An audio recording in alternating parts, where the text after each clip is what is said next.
All right. What's up, everybody? Welcome to another Thursday evening live on YouTube. If you are joining, make sure to put in the comments where you're joining from. We like to have folks do that just one for curiosity's sake. It's really fascinating to see where folks are joining from.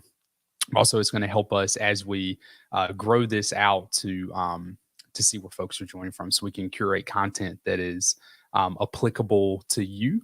Um, Before we get started tonight, I know that Next Level, who joins in most evenings, he had asked a question last week. I saw it as I was logging off, but he had asked, "Is it a good time to build?"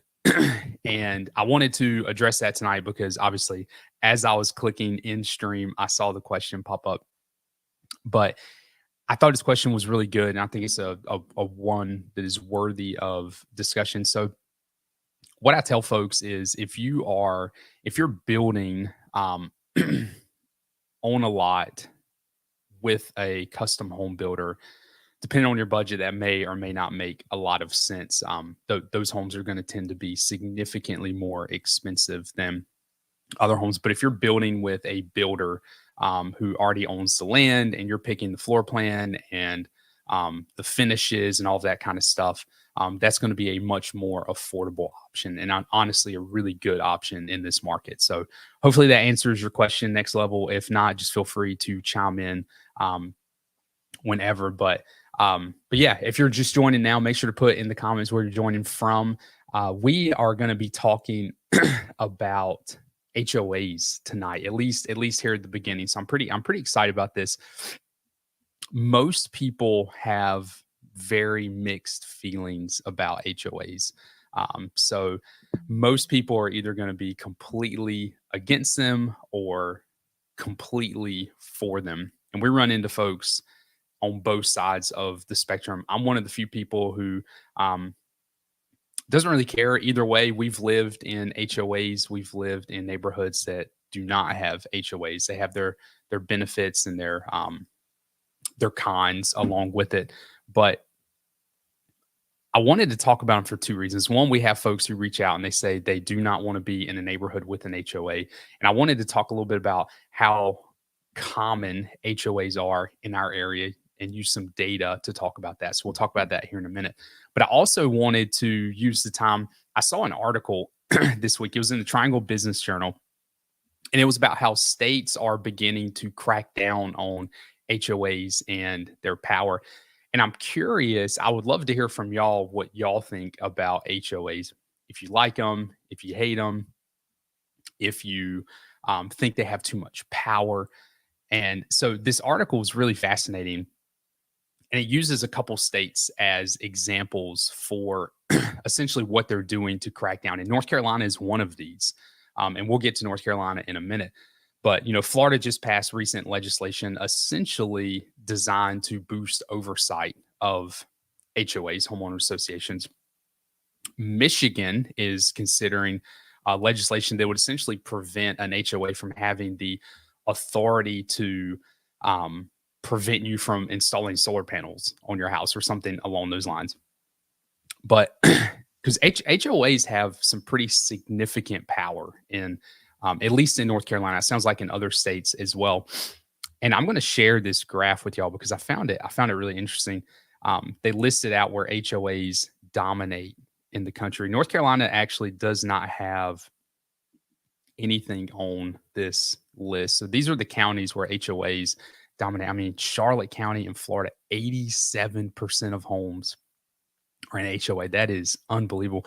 The only state that's in the Carolinas is you have Beaufort, South Carolina, that's on there. So a little quick tip, if you're not from North Carolina or from South Carolina, so you have Beaufort, South Carolina, and then you have Beaufort, North Carolina. Same spelling, same word, completely different pronunciation. So Beaufort, South Carolina, Beaufort, North Carolina.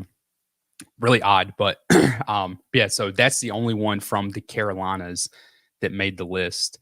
But in general, HOAs have a significant amount of power. And in North Carolina, I'll pull up this article here so you can see this. But essentially, the current law in North Carolina is if you are owing any amount of money for 30 days, if you're 30 days past due, North Carolina, under North Carolina law, an HOA can put a lien on your house, any amount of money for 30 days.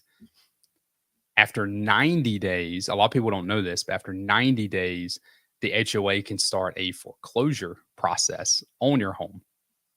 And they use some horror stories in here, honestly. Miss Tenacious said, "Hey, from California, I'm in an HOA and like the communities well landscaped, but sometimes they're more reactive than proactive when it comes to people not following the rules." Yeah, I think what I always honestly what I always tell people is your HOA experience is going to be based on who is leading that HOA, who's on the HOA board. Sometimes when folks are really worried about a HOA, my encouragement is join the board, because then you have then you have a say about how the HOA handles things. Um, and you can be a part of the process of essentially reforming the HOA board. Um, but after 90 days here in North Carolina, an HOA can begin to foreclose on your home if you have outstanding dues. And they threw out some horror stories in here. There was one, I think the representative, she's one of the bill's sponsors, but I think she's actually from Cary, or at least represents the Cary region. And the horror stories were, and we actually have our own personal horror story, which I'll get to in a second. But there was a landlord who was renting out two homes, and the HOA mailed the foreclosure letter to that house, warning them of foreclosure. The renters did not forward that letter to the owner. The owner had no idea this was going on, and they lost their house both times, twice. And so, I mean, that's like an extreme example of this. But Cindy and I, well, I shouldn't say Cindy and I, really just Cindy. This was before we got married. She had bought a townhome, and yeah, Miss Cindy, it's crazy. It's crazy that happened. But I mean, that's a according to this state representative, that was a true story of one of her constituents. But what happened with Cindy and I, when you buy a house, there's typically a period where the buyer prepays a portion of your HOA payment. And so it's handled at closing. That money is sent to the HOA, and the HOA is then, typically it's like a quarter of the year, 3-month period, whatever. So Cindy did that. And after a certain period of time, the HOA reached out and said, "Hey, you're delinquent for these fees." So Cindy called to get an idea of what was going on, what would have caused that. And on the phone, she was told, "Hey, it's an error in our system. It's not a big deal. We'll get it fixed on our side. You're fine. Everything's paid to date." Well, a month later, she gets a letter in the mail saying her home, the HOA is going to begin the foreclosing process on her property. And so at that point, we sent an email to the president of the property management company, just contacted him directly and said, "Hey, listen, this needs to be fixed. It needs to be fixed ASAP." And so they got involved and fixed the issue. But I mean, that's just an example of a horror story with HOAs. I tend to, for the most part, outside of this story, I tend to enjoy HOAs for the most part. I like the fact that there are typically there's amenities in neighborhoods that have HOAs. Good HOAs tend to provide things to the community. The neighborhood we live in currently, they put on a ton of activities, and it just provides a really nice lifestyle. But those horror stories do exist, and a lot of that comes from the power that those homeowners associations have. So a couple of the laws that are proposed in North Carolina, so some of these bills that are proposed, one would completely revoke an HOA's power to foreclose on a property completely. which I think is actually, I mean, that to me, that sounds very reasonable. The fact that HOA would have that kind of authority. I do, you know, HOAs need to have they need to have teeth to a degree. Um, but to foreclose on your home is pretty extreme.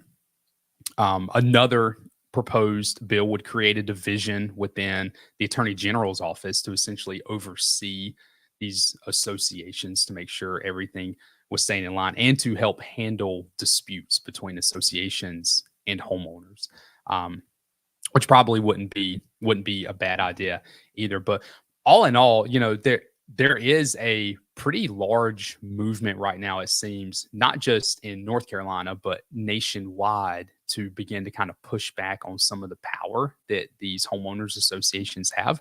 It'll be really interesting to see what takes place with that.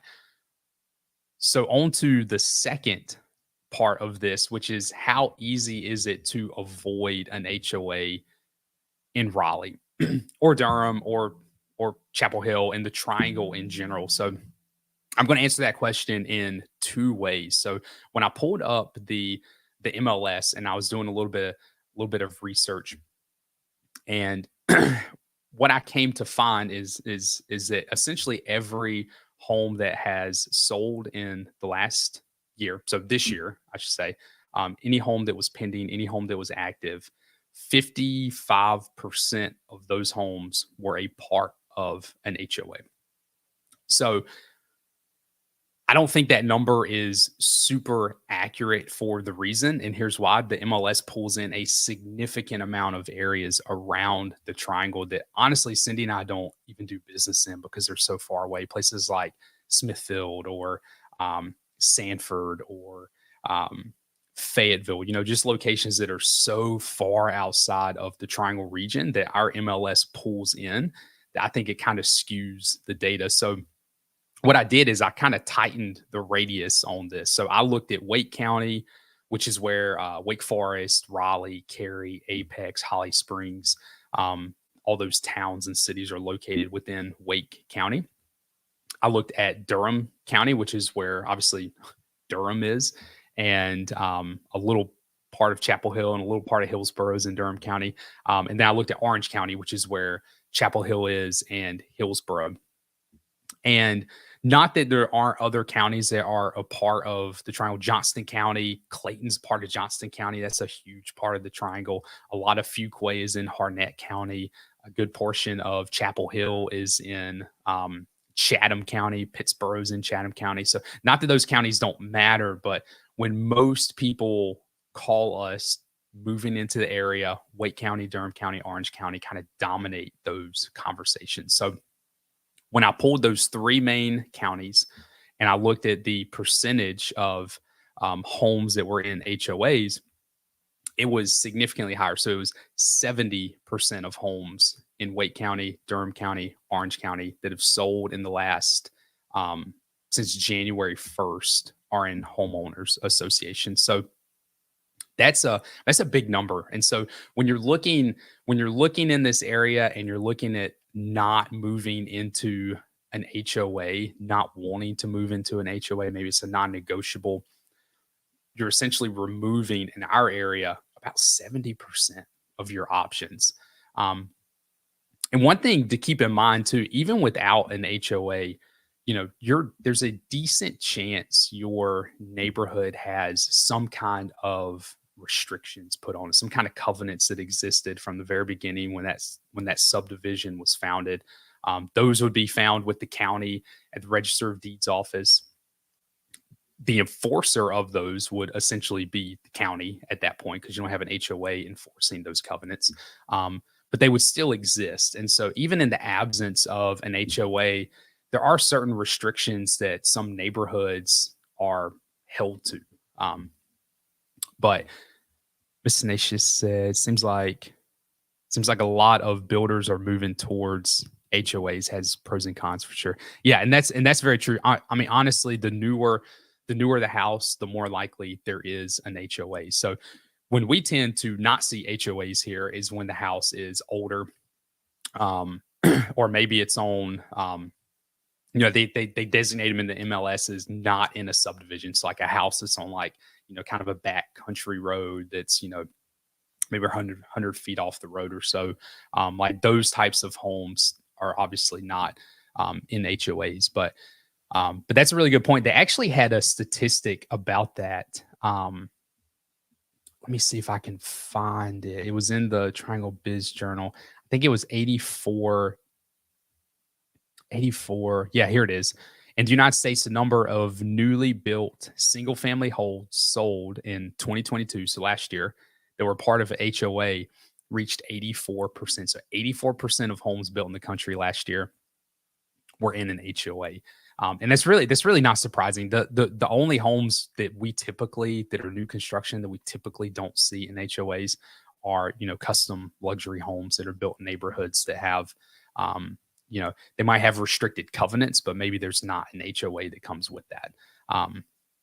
So yeah, HOAs are the norm, honestly, in our area. Not as crazy as what some of this article had shown as far as the percentages go, but Wake County, Durham County, Orange County, 70%. I mean, that's a high number. So anyway, hopefully, I think the best case scenario in all this, I mean, I do think, HOAs have a lot of power in our area. And some of that being dialed back probably is not a bad thing. So would love to know y'all's thoughts about that. I know, Miss Tenacious, you've given some thoughts about it. Just y'all's thoughts on HOAs and if you think they have too much power, because what they have now, it looks like will be changing in the future. So, all right, next story. So, a Raising Cane's, never been to one, heard amazing things about it. It's like a chicken tender restaurant. It's kind of looks like Chick-fil-A almost, but Raising Cane's opened in Chapel Hill this week. So I think it was on the 7th, which was Tuesday. Opened on Franklin Street. I think it's the third Raising Cane's here in North Carolina. There's one in Greenville, which is to the east of our area, and then there's one on Camp Lejeune. Looks like Camp Lejeune's base, which is a marine installation on the eastern side near like Emerald Isle area, of the coast of North Carolina. But this is a hugely popular chicken restaurant. Never been to one. I wanted to go to this one, but I knew I think it's just me getting older, but I do not like going downtown Chapel Hill. The parking annoys me. It's not good. It's hard. It's difficult. But the line was wrapped around the building for this. I really want to go check it out. So Raising Cane's, from what I've heard, a lot of folks, Cindy would most likely disagree with this, but a lot of folks say it's better than Chick-fil-A. So if you've been to a Raising Cane's, let me know. I would love to know what your thoughts are, especially compared to like a Chick-fil-A, or I guess maybe even a Bojangles, because it's a Cajun chicken style restaurant. Let me see, Miss Tenacious. My home's paid off. For people that need refinance, they can be an issue with banks. Yeah, absolutely. Yeah, and then I definitely think HOAs should be regulated. Miss Tenacious. Too much power tends to corrupt most things. I 100% agree with that. I think, the fact in North Carolina that you have the power to foreclose on someone after 90 days of past dues is just, I mean, that's a significant amount of power. Significant. So yeah, I totally agree with that. All right. The next story, and this is a story that I am probably the most excited to share with y'all since I started doing these lives. So in Mebane, which is, if you're looking at a map, Mebane's on the northwest side of the triangle. It's really essentially the outskirt of the triangle. It's right there on the line. Anything further than Mebane, I tend to not consider to be part of the triangle. It's a small little town, but it's on a massive interstate structure. So you have Interstate 40 that cuts through there, and you also have Interstate 85 that are essentially merged together before they veer off when they get to Durham. 85 heads up to Virginia, and 40 heads down to Wilmington. But in Mebane, the Texas gas station Buc-ee's is looking to expand into the triangle triad region. I say triad because Mebane's kind of in between Greensboro, High Point, and Winston-Salem, which is considered the triangle. And then obviously the triangle, which is Raleigh-Durham, Chapel Hill. Let's see. Tony said, how long have you been doing real estate for? And do lots of people reach out to you because of the channel? Yeah. So Cindy, I've been doing real estate since 2017, 2018. I think, yeah, 2017, 2018, essentially.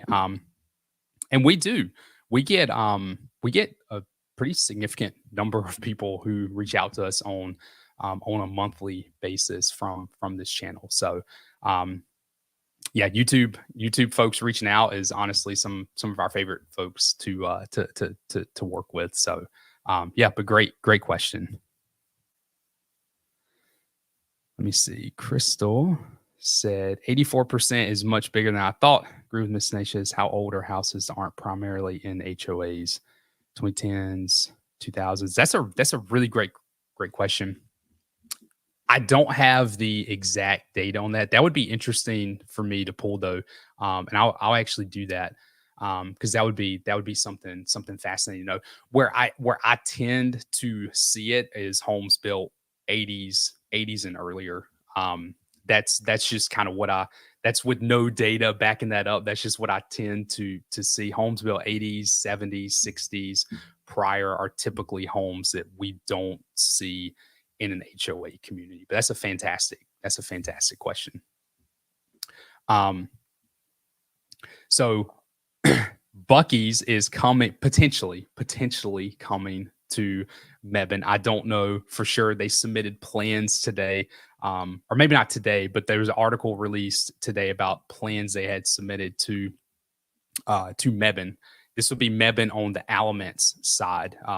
Mebane's essentially skirts Orange County and Alamance County, which is the county to the west of Orange County. But I would love for a Buc-ee's. I don't know if y'all have ever been to a Buc-ee's. Let me know if you have. I went to one. It was in Florence, South Carolina. That's the closest one nearby. Florence is this small town in South Carolina, right off of Interstate 95, and went to the Buc-ee's there. They have brisket in there, and honestly, it was terrible. But I think it was terrible. But most people really enjoy the brisket. At least that's what they say. I didn't think it was much to talk about, but the experience in general was really, really cool. So if you don't know about Buc-ee's, and Miss Tenacious just said I'm not familiar with it. So Buc-ee's is a massive gas station that has 100 and some pumps. They serve brisket, they serve barbecue, they make pecan pralines, beef jerky. They have like a little. It's just massive. It's absolutely massive. So the one that is proposed in Mebane right now would be currently on a site that's about 32 acres, and the building would be 75,000 square feet. 75,000 square feet for a gas station. And I actually, for my own curiosity, I looked up what is the biggest Buc-ee's in the country. And the biggest one right now is in Tennessee.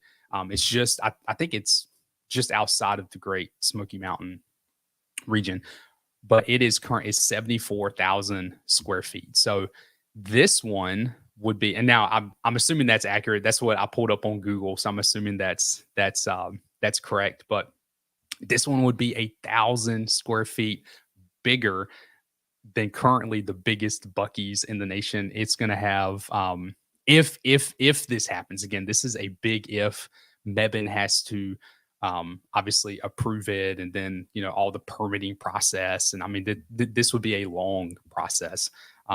If anyone from Mebane is listening, please do this because I love it. I think it's great. But it'd be 75,000 square feet, 600 parking spots, 120 gas pumps, and it would be just off of where Interstate 40 and Interstate 85 are essentially merged together. So I love this. I've been again, yeah. I just it's such an experience. Like you cannot.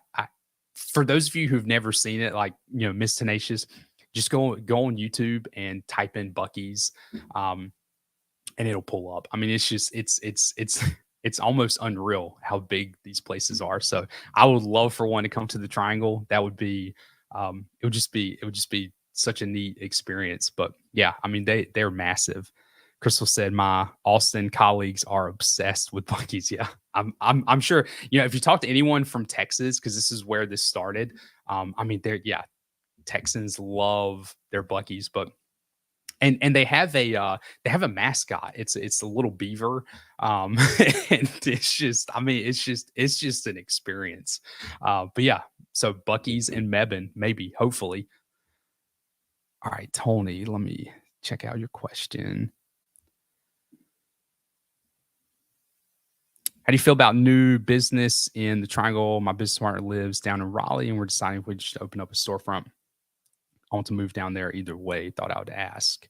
I think, so North Carolina in general is one of the most friendly business states in the country. And I think our area really reflects that. So in general, this area's growth is not just folks moving into the area for quality of life, which does happen, but also folks moving here because of the economic expansion in the area. So, yeah, I think I don't know what the business is, but I mean, I think in general, yeah, I would feel very comfortable if you're searching different areas based on the business climate. I think North Carolina, specifically our area, is a really good area. So strong economy, strong wages, yeah, just growing. So yeah, I think you would be in good shape in our area for sure. So hopefully that helped. Yeah, I love the little beaver graphic in the chat by Miss Tenacious. Yeah. So anyway, would love for Buc-ee's to come. So I wanted to show this as well. This is a cool new. I want to highlight this park because this is pretty cool. So this just opened in Apex, called Pleasant Park. It's a 92-acre facility. It's going to have 6 multi-purpose fields, tennis, pickleball, basketball courts, play areas. I love this. This is something that I'm trying to zoom in on this play area. I think this slide is like 30 feet. I don't think I'm going to be able to zoom in. That's a bummer. It's not letting me. Anyway, look it up on your own. This is Pleasant Park right here. This slide right here is absolutely unbelievable. I want to take my kids so I can go down the slide myself. I mean, honestly, our kids are too small to go down that slide. They think they'd be scared of it. But this is when folks are looking at, the Triangle, and, some folks sometimes ask, why is Apex so popular? Why is Cary so popular? This right here is why they're so popular. So they just do a fantastic job with spaces like this that create community and allow places for your kids to play and to explore. Like, I mean, this this kind of stuff is literally what makes those areas great. So I saw that this park was opening. I forget when it opened. I think it was last week, maybe. But anyway, yeah, this is what makes those areas so high in demand and just really, really, really wonderful places to raise a family. So if you live in the area, definitely check this out. We want to take our kids here as soon as we can. It just looks amazing. So, All right, the next article, let me see. Tony said, he said, super helpful. Maybe in contact in a few months, aiming to move in August of 2024. Thanks for the great info. Thanks, Tony. Yeah, we feel free to reach out. We'd love to chat with you. So I appreciate that. Ms. Tenacious said, you and Cindy recommend a particular moving company for cross country. I don't think that they are the cheapest, but we've had quite a few folks use the I think they're called pods. Their system, they load it up in the pod structures, and then they keep them essentially in a warehouse for a while. We've had that, and then there's a competitor of them. I forget what they're called, but those are probably the two most common that we've had folks use who move here. I don't think they're the cheapest by any means, but I think they have a really good reputation for what they provide. So, all right. The next one is WRAL, which is like a local news source here, released their snow outlook. So I would love to know if you love snow or not. I love snow once. That's it. After that, I don't want it again. But it looks like this year, apparently we're in a potentially in or currently in an El Nino pattern. And apparently with that also comes a strong chance of snow in the area. So it looks like they labeled out some years here. Since 1957, the triangle has only had 6 winters with strong El Nino. 5 of those featured snow totals of 7 inches or higher. So the most recent one was in 2010. Looks like we had 7.2 inches of snow that year. So yeah, so it looks like projections are we would be entering some kind of similar pattern this year. So if you are a snow lover and you live here, you were probably disappointed last year because we got no snow last year. At least I don't remember getting any snow. We had a really cold week right after Thanksgiving, but there was no snow that happened at all. So actually I like one good snow and then I'm done.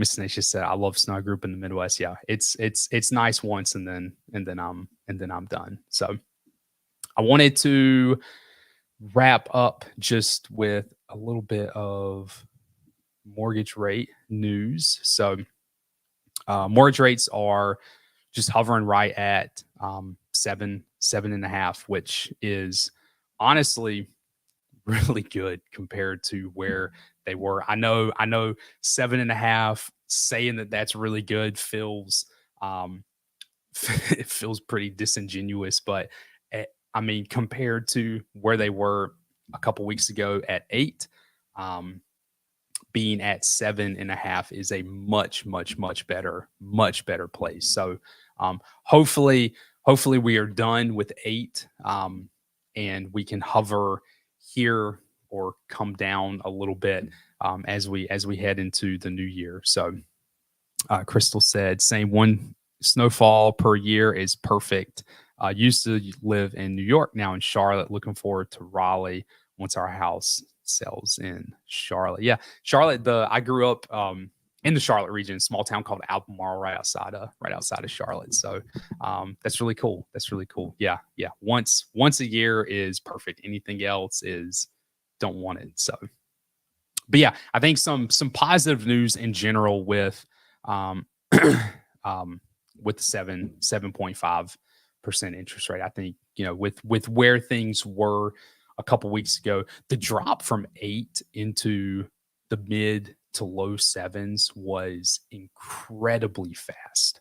I know we did, I did a live a couple weeks ago just on the market, and we were at 8%. And I feel like within just a matter of days, we were back below 7.5, which was just incredible. That just shows you just how volatile things are in the market right now.